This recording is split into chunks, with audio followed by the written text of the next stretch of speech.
নমস্কার, আমি সুস্মিতা। আশা করি আমার দর্শক বন্ধুরা তোমরা সবাই খুব ভালো আছো, আমিও ভালো আছি। আজকে আবারও অনেকদিন পরে একটা নতুন রান্নার রেসিপি নিয়ে চলে এসেছি। রেসিপিটা আশা করি তোমাদের ভীষণই ভালো লাগবে, কেননা আমরা ডিম খেতেও খুব ভালোবাসি, সয়াবিন খেতেও ভালোবাসি। আর আজকে ডিম আর সয়াবিনের দুটি সমন্বয়ে আমি একটা নতুন রেসিপি তোমাদের সাথে শেয়ার করব। তাহলে চলো দেখে নিই রান্নার রেসিপিটা। সবার প্রথমে তোমরা দেখতে পারবে এখানে আমি দুটো ডিম সেদ্ধ করে রেখে দিয়েছি, আর সয়াবিনটাকেও আমি গরম জলে সামান্য একটু নুন দিয়ে সেদ্ধ করে রেখেছি। আর আরেকটি পাত্রে দুটি মাঝারি সাইজের আলু আমি কেটে রেখেছি। এবার আমি রান্নাটা দেখানো শুরু করব। সবার প্রথমে কড়াইতে সর্ষের তেল গরম হয়ে গেছে, আর সেদ্ধ করা দুটো ডিমকে সামান্য কিছুটা পরিমাণ নুন আর হলুদ দিয়ে আমি ভেজে নেব।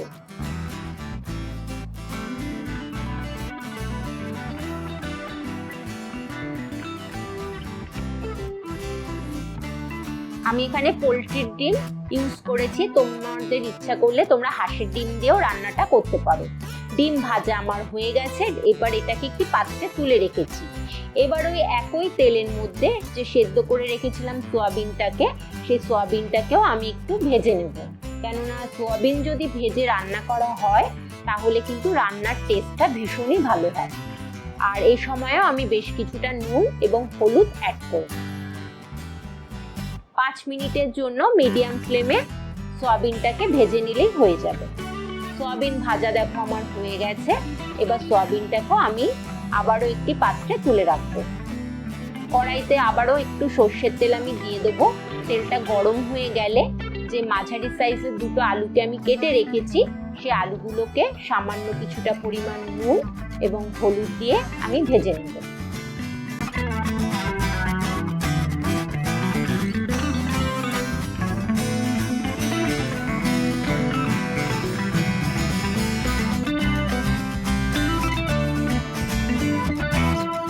আলু ভাজা আমার প্রায় হয়ে গেছে, দেখো একটু লাল করেই ভেজেছি। এবার আলুটাকেও আমি একটি পাত্রে তুলে রাখবো। এবার ওই একই তেলের মধ্যে আমি একটা তেজপাতা এবং গোটা জিরে ফোড়নে দিয়ে দেবো। 10 থেকে 20 সেকেন্ডের জন্য এই ফোড়নটাকে ভালো করে ভেজে নিতে হবে। এবার আমি একটা পাত্রের মধ্যে পেঁয়াজ, আদা, রসুন, কাঁচা লঙ্কা এবং টমেটোর একটা পেস্ট দেখো বানিয়ে রেডি করে রেখেছি। এই মশলার পেস্টটা আমি এই মুহূর্তে এখানে অ্যাড করব। ভালো করে কিন্তু মশলাটাকে কষিয়ে নিতে হবে, যাতে মশলার কোনো কাঁচা গন্ধ না থাকে। এবং মশলা ধোয়া জলটাও আমি এরপরে এখানে অ্যাড করব। তার আগে আমি এখানে বেশ কিছুটা গুঁড়ো মশলা দেব। প্রথমে দেব নুন এবং তারপরে দিচ্ছি আমি এখানে শুকনো লঙ্কার গুঁড়ো, এবং সাথে কিন্তু জিরে গুঁড়োটাও অবশ্যই দেবে।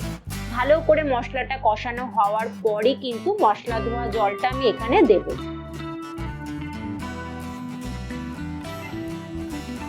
মিডিয়াম ফ্লেমে 5 মিনিটের জন্য মশলাটাকে কষিয়ে নিতে হবে।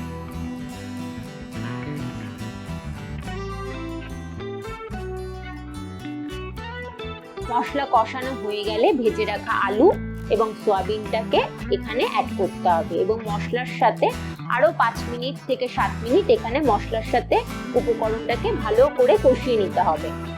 কষানো হয়ে গেলে আমি বেশ কিছুটা জল আগে থেকে গরম করে রেখেছিলাম, এই গরম জলটা এখানে আমি অ্যাড করব। জলটা পরিমাণ মতো দেবে এবং ভালো করে ঝোলটাকে ফুটিয়ে নেবে। ঝোল যখন ফুটে আসবে তখন আমি এখানে ভেজে রাখা ডিম দুটোকে অ্যাড করব, এবং আরো 5 থেকে 7 মিনিটের জন্য ঝোলটাকে ফুটিয়ে নেওয়ার পর সবার শেষে আমি 1 চামচ এখানে গরম মশলা অ্যাড করব। তাহলে দেখতেই পারলে রান্নাটা ভীষণই ইজি, কিন্তু খেতে কিন্তু ভীষণ সুস্বাদু। এই তরকারিটা কিন্তু গরম ভাত আর গরম রুটির সাথে খেতে ভীষণই ভালো লাগবে। যদি আজকে আমার রান্নার রেসিপিটা ভালো লাগে তাহলে অবশ্যই লাইক, শেয়ার এবং কমেন্টস করো, এবং নতুন বন্ধুদের অনুরোধ রইল আমার চ্যানেলটাকে সাবস্ক্রাইব করে আমার পাশে থাকার জন্য। সবাই ভালো থেকো, সাবধানে থেকো, ধন্যবাদ।